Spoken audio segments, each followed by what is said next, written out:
परमात्मा के नाम पर पद की साजिश की जा रही है, परमात्मा का नाम ले करके और धन की साजिश की जा रही है। उन्होंने कहा अभी आध्यात्मिक तो नहीं हो रहा, लेकिन आर्थिक शुरू हो गया है। जो सीधा संसार चाहता है, कम से कम एक ऑनेस्टी, एक ईमानदारी, एक प्रामाणिकता है। इसलिए परमात्मा के खोजी को अगर ख्याल से देखें, अगर उसका अहंकार बढ़ता जाए तो समझना कि उसकी खोज किसी और चीज़ की है। हेलो दोस्तों, मैं नवीन कुमार। मैं आपके समक्ष भगवान ओशो रजनीश द्वारा व्याख्या की गई अध्यात्म उपनिषद का एक और अंश लेकर के आ गया हूँ, जिसका नाम है परमात्मा के नाम पर वासना। तो इस वीडियो में हम ये समझेंगे कि परमात्मा के नाम पर किस तरह की वासना फैलाई जा रही है और परमात्मा के नाम पर किस प्रकार की बिजनेस किए जा रहे हैं। परमात्मा के नाम पर पद की साजिश की जा रही है, परमात्मा का नाम ले करके और धन की साजिश की जा रही है, परमात्मा का नाम ले करके शक्ति पाने की कोशिश की जा रही है, परमात्मा का नाम ले करके और लोगों के मन में डर बैठाने की कोशिश की जा रही है। तो आज हम ओशो के माध्यम से ये समझेंगे कि असली परमात्मा की खोज करने वाले को कैसे पहचानें। और जैसे हम समाज में देखते हैं कि आज एक से एक बाबा आए हुए हैं, तो हम क्या करते हैं, उनकी बातों को सुन करके धीरे धीरे उनसे प्रभावित होकर के उनको अपना आदर्श मानने लगते हैं। बहुत प्रकार के गुरु आचार्य आपको मिल जाएंगे बाहर में। तो ओशो बताए हैं कि हम कैसे पहचानें कि वो परमात्मा के ही असली खोज में निकले हुए हैं या परमात्मा के नाम पर कोई और साजिश की जा रही है हमारे साथ। तो ओशो के माध्यम से जो परमात्मा के करीब जा रहे हैं या परमात्मा के नाम पर अहंकार पाला जा रहा है, उसको पहचानने की कोशिश करेंगे। ओशो ने साफ साफ और सरल शब्दों में इन लोगों को लिस्ट निकाली है और पहचानने का एक नायाब तरीका बताया है। आइए शुरू करते हैं।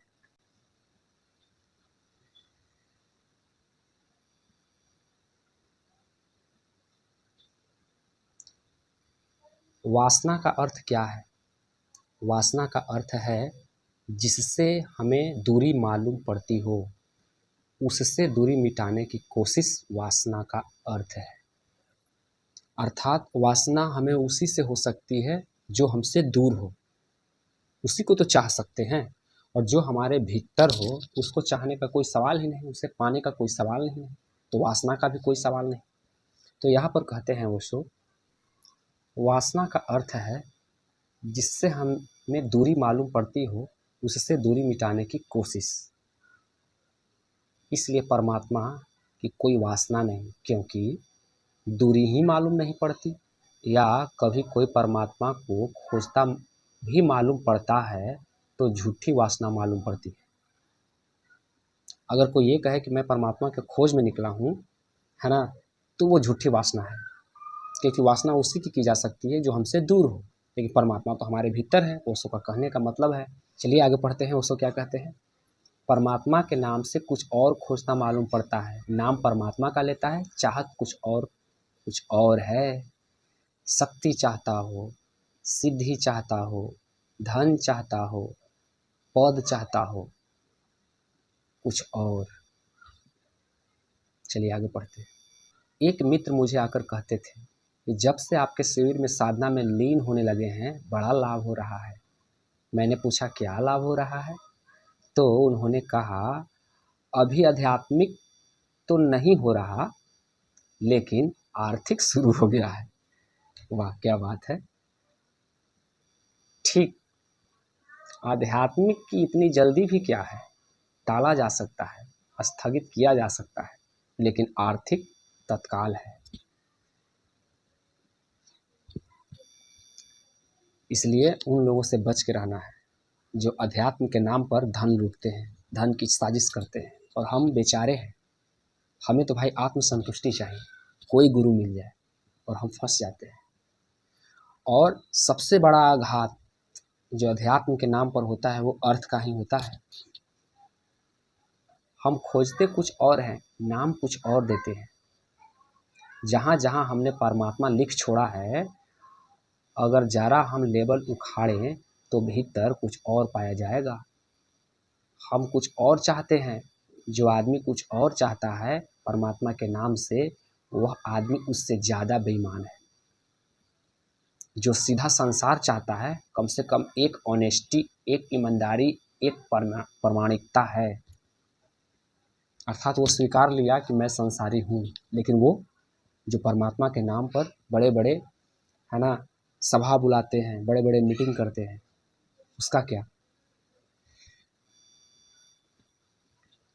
एक आदमी कहता है मैं धन चाहता हूँ, एक आदमी कहता है मैं काम वासना चाहता हूँ, एक आदमी कहता है मुझे पद चाहिए, अहंकार की तृप्ति चाहिए, एक आदमी कहता है मैं तो परमात्मा चाहता हूँ। ठीक है, लेकिन परमात्मा की चाह में मन उसका कुछ ऐसा ही है कि एक दिन दुनिया को दिखा दूँ कि मेरी मुट्ठी में परमात्मा है। लीजिए, चाह तो परमात्मा की कर रहा था, लेकिन दिखाने की कोशिश करता है कि मेरी मुट्ठी में ही परमात्मा है। इससे एक फायदा होगा, लोगों का आकर्षण उसके तरफ होगा कि शायद परमात्मा का असली मालिक वही है, वही मुझे भी परमात्मा तक ले जाएगा। और फिर वहाँ से खेल शुरू होता है, अर्थ का, पद का, शक्ति का। ऐसे लोगों से उसको कहते हैं, पहचानने का तरीका आगे बताएंगे। इस लोगों को हम कैसे पहचानें? हमें तो सब लोग अच्छे लगते हैं, भाई सीधे आदमी हैं, हम आखिर पहचाने तो कैसे? आगे बताते हैं उसको।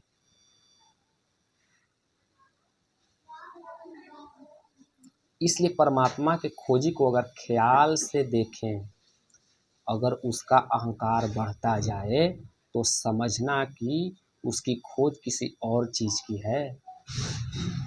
उसका अहंकार अगर बढ़ता जाए, अगर वो ऐसा कहने लगे कि हम ही कर रहे हैं और मेरे अलावा कोई नहीं कर सकता, ये रहा हिंदू धर्म और ये रहा मुसलमान, तो ये अहंकार को वो पोस रहा है अपने भीतर, और ऐसा उनके भक्तों में भी दिखाई देने लगता है। उसी तरह का अहंकार उसमें भी पलने लगता है। तो यहाँ से मुझे समझ जाना चाहिए कि परमात्मा के नाम पर बहुत बड़ा आडंबर फैला रहा है, बहुत बड़ा पद, बहुत बड़ा शक्ति की उसे चाह है।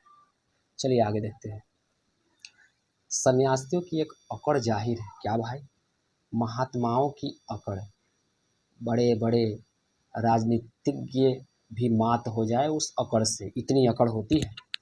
क्योंकि परमात्मा का नाम, परमात्मा इतनी शुद्ध चीज़ है कि उसका नाम लेकर के कोई भी खेल खेला जा सकता है। राजनीतिक की तो खोज ही ठीक है, उसी के लिए अकड़ है।